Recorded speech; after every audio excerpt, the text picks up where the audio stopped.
రైతు సోదరులందరికీ నమస్కారం అండి. ఈరోజు మన గ్రోమో సెంటర్ వారి అక్షయ అనే ఎరువును గురించి తెలుసుకుందాము. ఇది పూర్తిగా కొల్లబెట్టినటువంటి మరియు సేంద్రియ ఎరువండి. ఈ అక్షయ అనే ఎరువులో కర్బనం శాతం 14% గాను, ఎన్పికే శాతం 0.5% గాను, తేమ శాతం 25% గాను ఉంటుందండి. ఈ అక్షయ అనేది మనకి దీర్ఘకాలిక తాత్కాలిక పంటలకి ఉపయోగించుకోవచ్చండి. దీనివల్ల మనం ఉపయోగాలు చూసినట్లయితే ఇందులో కర్బనం శాతం అధికంగా ఉండడం వలన భూమిలో ఉండేటువంటి బ్యాక్టీరియాకి సూక్ష్మజీవులకి ఈ కర్బనం ఆహారంగా ఉపయోగపడుతుంది. అలాగే ఈ కర్బనం వలన భూమి గుల్లబారడం, వేరులు బాగా పెరగడం వలన పోషకాలన్నీ మొక్కకు సమగ్రంగా అందుతాయండి. తద్వారా మొక్క నుండి అధిక దిగుబడులు వచ్చి అధిక లాభాలను పొందడానికి అవకాశం ఉంటుంది.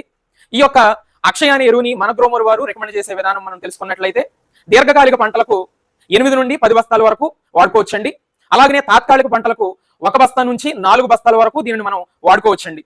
కాబట్టి అందరూ ఈ యొక్క అక్షయ అనే ఎరువుని మన గ్రోమర్ సెంటర్ నుండి